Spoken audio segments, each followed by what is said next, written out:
आध्यात्मिक दृष्टि से अगर देखा जाए तो सनातन और इस्लाम एक समान है, एक जैसे है। और धार्मिक दृष्टि से अगर देखा जाए तो अलग अलग है,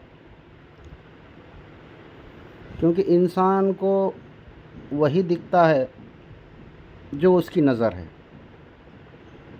और जो उसकी कोशिश है। अगर इंसान हक़ के नज़र से देखा जाए तो हक़ के सिवा कुछ है नहीं, और बातिन के नज़र से देखे तो बातिन के सिवा कुछ है नहीं। तो सब अपने अपने नज़र का कमाल है। जो इंसान जिस नज़र से देखता उसको वही दिखता। एक शेर है, मैं बसाना चाहता हूँ स्वर्ग धरती पर, मैं बसाना चाहता हूँ स्वर्ग धरती पर, आदमी जिसमें रहे आदमी बनकर। यानी कि आदमी जिसमें रहे आदमी, बस आदमी बनकर। शेर का मतलब बहुत गहराई है इस शेर के अंदर, इसके लिए मैं तुमको डबल पढ़ के सुनाता हूँ। मैं बसाना चाहता हूँ स्वर्ग धरती पर, आदमी जिसमें रहे बस आदमी बनकर, उस नगर की गली को मैं तैयार करता हूँ, आदमी हूँ आदमी से प्यार करता हूँ। जब इंसान के अंदर इंसानियत जाग जाती, वो इसके अंदर मानवता आ जाती, तो उसको सिर्फ इंसानियत से मतलब रहता, कोई धर्म से नहीं। धर्म तो सबके अपने अलग अलग है, हिंदू है, मुसलमान है, जैन है, बुद्ध है, सिख है, और ये असल में सिर्फ उसकी एक पहचान है। दुनिया के अंदर जीने के लिए तुमको किसी आइडेंटिटी की, किसी पहचान की ज़रूरत है, इसीलिए वो उनकी पहचान है। लेकिन सबके अपने अपने इबादत के तरीक़े, ज़िक्र के तरीक़े सबके अपने अपने अलग हैं। लेकिन इंसानियत से देखा जाए और इंसानियत से समझने की कोशिश किया जाए तो धार्मिक नज़रों से सनातन और इस्लाम ये अलग है, लेकिन आध्यात्मिक नज़र से अगर देखा जाए तो दोनों में एक ज़र्रा बरोबर का भी फ़र्क नहीं है। अब इसको मैं कुरान और गीता से कुछ तुमको हवाले देना चाहता हूँ। जो कुरान की तालीम है वही गीता की तालीम है, और जो गीता की तालीम है वही कुरान की तालीम है। अब इसको जानने के लिए पहले तुमको इस पर गौर फ़िक्र करना पड़ेगा, सोचना पड़ेगा, इस पर देखना पड़ेगा कि क्या सच है क्या गलत है। सिर्फ बाहर से बोल बोल कर किसी को बुरा कहना, किसी से नफ़रत करना, ये इंसानियत नहीं है, ये मानवता नहीं है। अब मैं कुछ उसके हवाले तुमको देना चाहता हूँ, गीता और कुरान। अब हमको सिर्फ सच को लेना है, हमको सिर्फ सच को जानना है। वो गीता हो, कुरान हो, वेद हो या बाइबल हो, हमको न अल्फाजों में पढ़ना है, न किसी की भाषाओं में पढ़ना है। हमको उस अल्फाज के सिर्फ मतलब को देखना है। और ऐसा नहीं है कि मुसलमान को गीता पढ़ना ज़रूरी है और हिंदू को कुरान पढ़ना ज़रूरी है। ज़रूरी नहीं है। तुम्हारे अपने मुसलमानों के वास्ते कुरान काफ़ी है और गीता हिंदू के वास्ते गीता काफ़ी है। लेकिन हमको सिर्फ ये जानना है कि भाई हमको जो भी आज तक हमको सिखाया गया, जो भी हमारे दिल में नफ़रत भरी गई, उसको जानने के लिए तुमको दोनों को भी देखना पड़ेगा, दोनों को भी तालीम हासिल करना पड़ेगी। जब जाके तुमको पता चलेगा कि भाई क्या सही है और क्या गलत है। सिर्फ सुनकर किसी को बुरा बोलना, किसी से नफ़रत करना, किसी पर जुल्म करना, ये इंसानियत नहीं है। न इसको कोई भी धर्मशास्त्र इसकी इजाज़त नहीं देता। तो चलो हम कुछ जानने की कोशिश करते हैं कि गीता और कुरान में क्या तालीम है। पहली बात तो गीता में लिखा है कि पूजा मन की साधना है, यानी कि पूजा करने के लिए कोई कर्म कांड करने की ज़रूरत नहीं है, कोई जगह पर जाने की ज़रूरत नहीं है। वो मन की साधना है, यानी कि वो दिल से है। इसी बात को कुरान क्या कहता है कि इबादत का दारो मदार नीयत पर है। नीयत पर यानी कि दिल पर। अब इसके लिए तुमको कुछ ख़ास मोड में, ख़ास अपने जिस्म को मोड में लाने की ज़रूरत नहीं। ठीक है, आप नमाज़ पढ़ रहे हो, जिस्म तुम्हारा नमाज़ पढ़ रहा है और दिल अगर तुम्हारा बाज़ार में है, तो ये सिर्फ ज़ाहिरी नमाज हो गई, असल में नमाज नहीं हुई।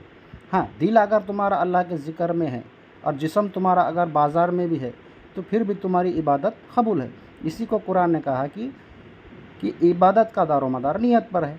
अब दोनों के अल्फाजों को अगर देखा जाए, वो बोल रही कि भाई पूजा मन की साधना है, कुरान बोल रही कि इबादत का दारोमदार नियत पर है। दोनों के अल्फाज अलग है, भाषा अलग है, बोलने के तरीक़े अलग है, बोलने वाले अलग है, लेकिन सबका मतलब एक है। अब दूसरा, गीता में लिखा है कि परमात्मा कण कण में है, कुरान में लिखा है अल्लाह ज़र्रे ज़र्रे में है। यहाँ पर भी सिर्फ अल्फाजों का, भाषाओं का फ़र्क है। ये मैं इसलिए समझा रहा हूँ कि भाई समझने के लिए कि भाई कौन सही है कौन गलत है।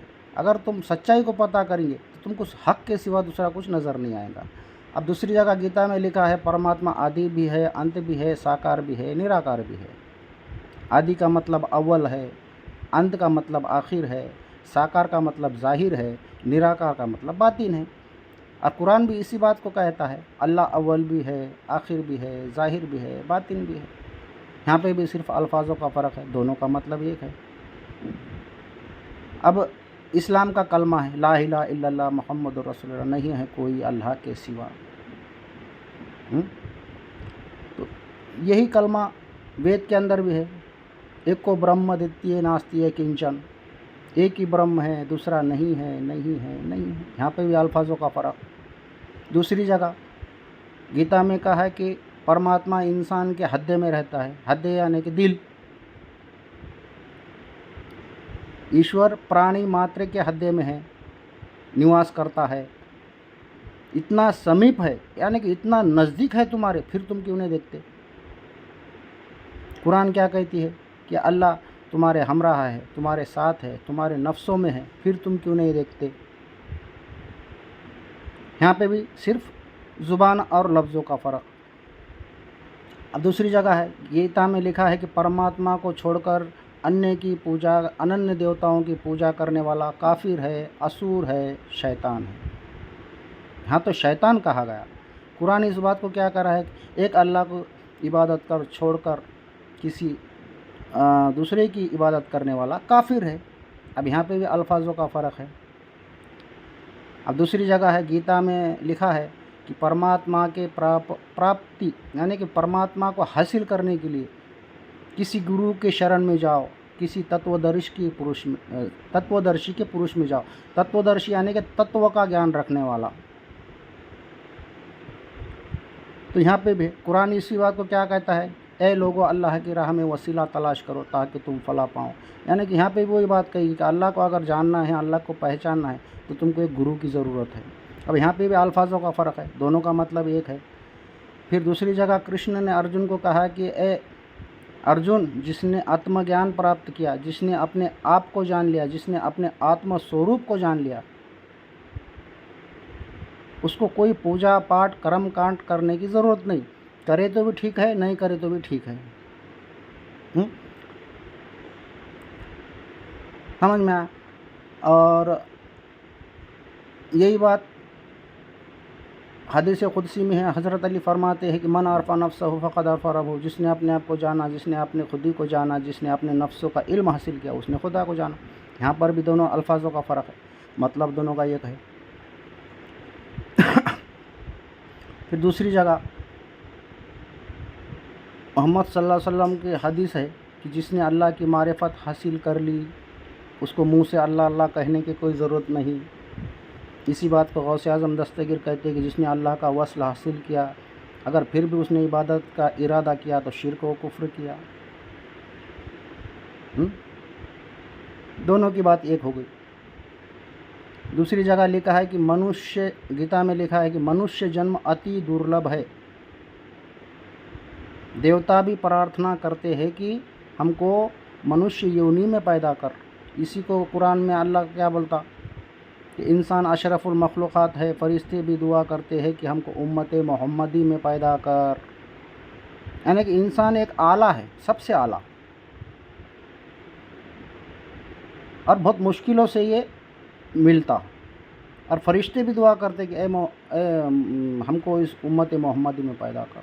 अब यहाँ पर भी दोनों के अल्फाज में फ़र्क है, बोलने वाले अलग है, ज़बान अलग है, मतलब तो एक ही हुआ।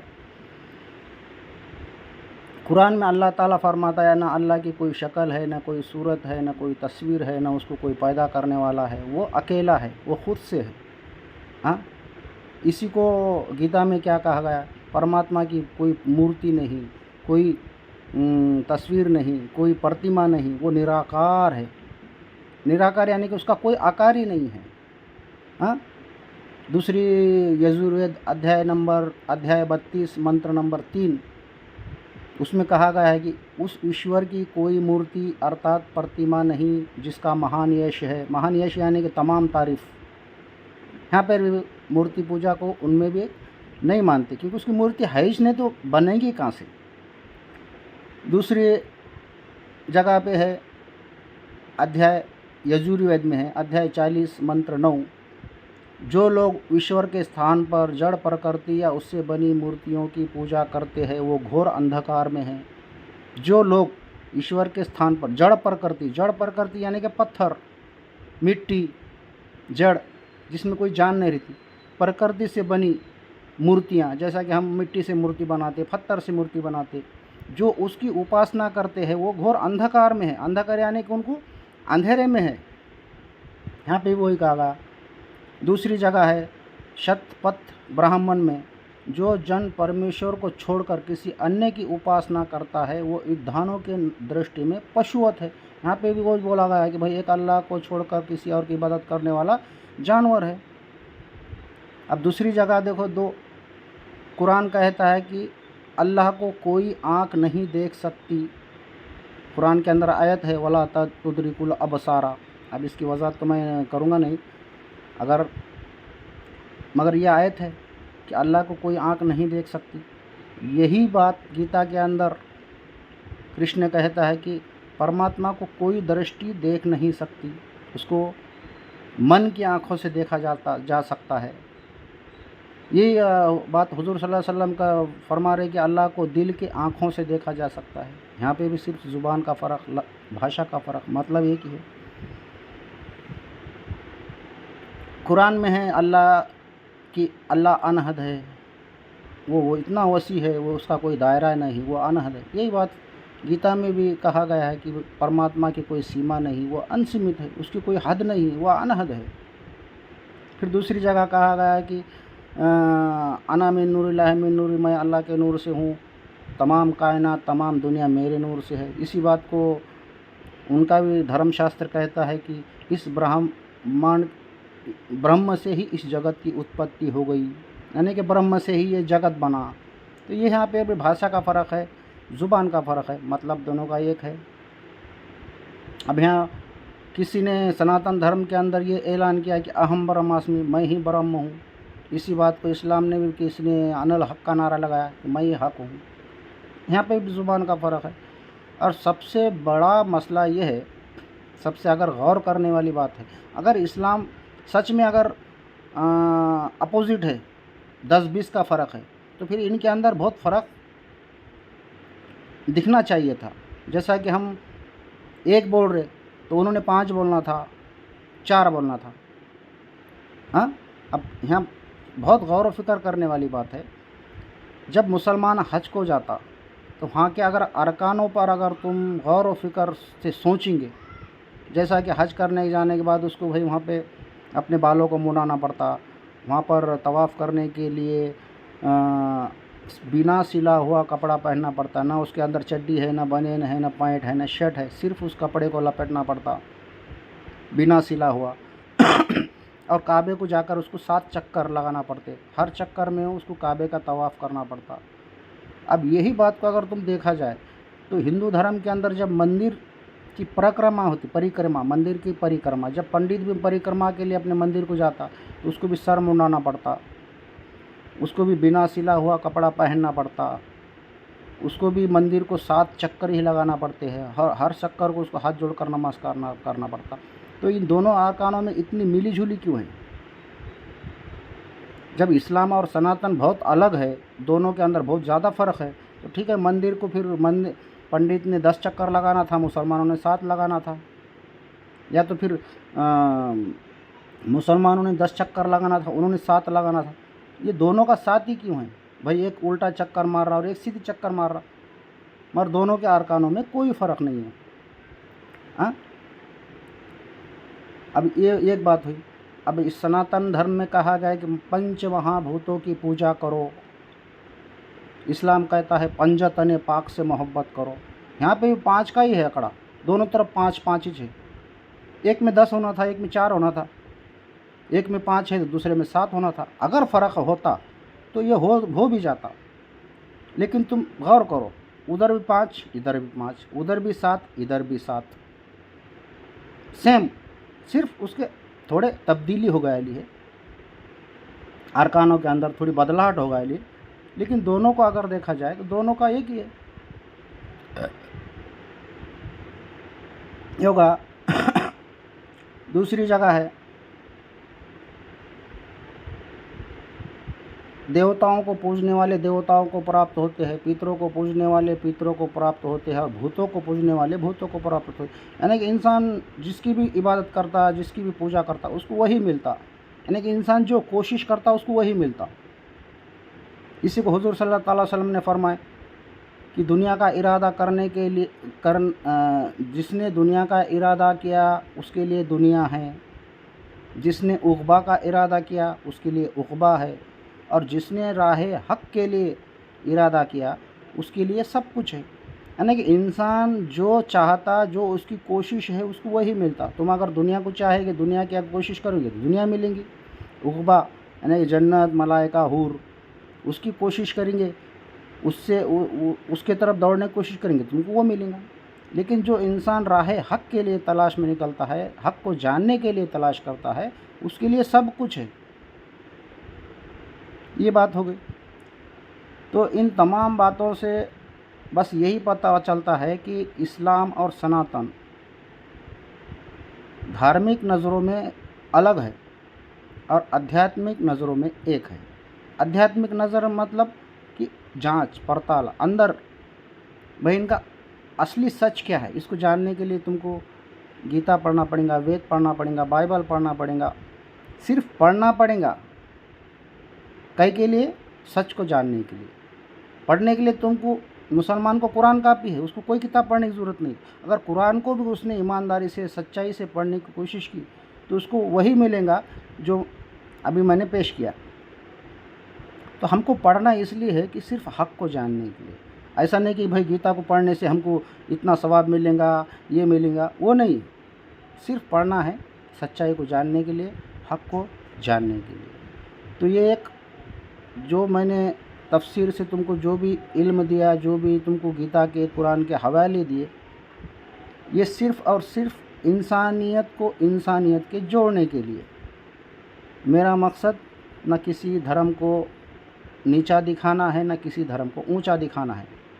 बस मेरा मकसद है कि दोनों के सच्चाई को बयान करना है, ताकि समझदार लोग, अक्लमंद लोग इस पर गौर व फिक्र करके उनके दिल से नफ़रत मिट जाए और उनके दिल में सिर्फ इंसानियत पैदा हो जाए। तो जो भी तालीम जो रहती,